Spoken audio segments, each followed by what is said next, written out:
Result వస్తలేవు, Dil Raju judgement అయిపోయిందా, ఇలా రకరకాలుగా శ్రేయోభిలాషులు మాట్లాడడం కావచ్చు, ఇండైరెక్ట్గా మాట్లాడడం కావచ్చు, చెవున పడుతూ ఉంటాయి. ఆ టైంలో నాకు ఒక ఫియర్ స్టార్ట్ అయింది. నిజంగా నా జడ్జిమెంట్ పోయిందా, నిజంగా ఇంకా నేను రైట్ సినిమాలు ఇవ్వలేనా, లేదు కాంబినేషన్కి వెళ్ళిపోవాలా, ఎక్కడ లేదు. మా శిరీష్ గారు చెప్తూనే ఉంటారు, లేదు లేదు నువ్వు ఓవర్లోడ్ అవుతున్నావు, ఓవర్లోడ్ వల్ల యూఆర్ నాట్ కాన్సన్ట్రేటింగ్. న్యాచురల్గా పండు పెరిగినప్పుడు వర్క్ స్ప్లిట్ అయిపోతుంది ఎవరికైనా. నా పరిస్థితి కూడా అలాంటిది. లేదైతే I want is a steam line, దేని దానికి ఎలా చేయాలి అని. సో ఎప్పుడు ఇక్కడ సినిమా ఫీల్డ్లో సక్సెస్ ఉంటేనే వాల్యూ ఉంటుంది, అది ఎవరికైనా. మనం గతం కూడా చూస్తూనే ఉన్నాం.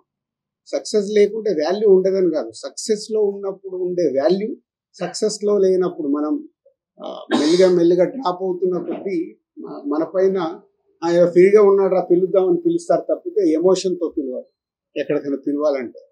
సో అక్కడ నాకు ట్రిగ్గర్ అయింది, లేదు ఇప్పుడు చేతిలో ఏం సినిమాలు ఉన్నాయి, ఈ సినిమాలకి రిజల్ట్ ఎలా తెచ్చుకోవాలి.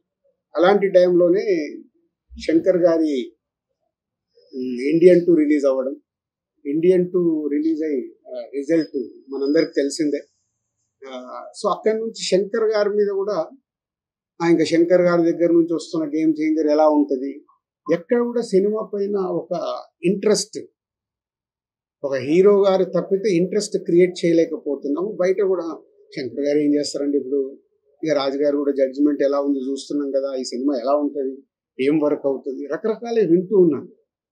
సో వింటూ ఓన్ చేసుకుంటూ, లేదు ఈ సినిమా ఏది నమ్మాను, శంకర్ గారు కథ చెప్పినప్పుడు 4 years బ్యాక్ ఏమి బిలీవ్ చేశాము అది ఉందా, సినిమాలో అది డెలివరీ చేస్తున్నామా అనే దాని మీదనే నంబర్ ఆఫ్ టైమ్స్ డిస్కషన్ పెట్టుకొని శంకర్ గారితో కూడా మాట్లాడుతూ, జనరల్గా మీ అందరికీ తెలుసు శంకర్ గారు ప్రొడ్యూసర్స్కి అంత యాక్సెస్ అనేది సినిమా విషయంలో, క్రియేటివిటీ విషయంలో ఏ పెద్ద డైరెక్టర్ కూడా ఇవ్వరు.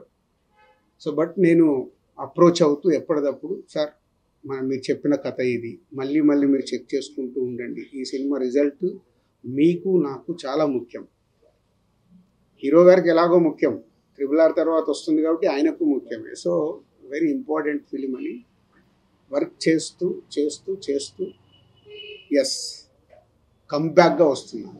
నేను ఇప్పుడు ఓన్ చేసుకుంటున్నాను, yes it's a comeback film for me after long time.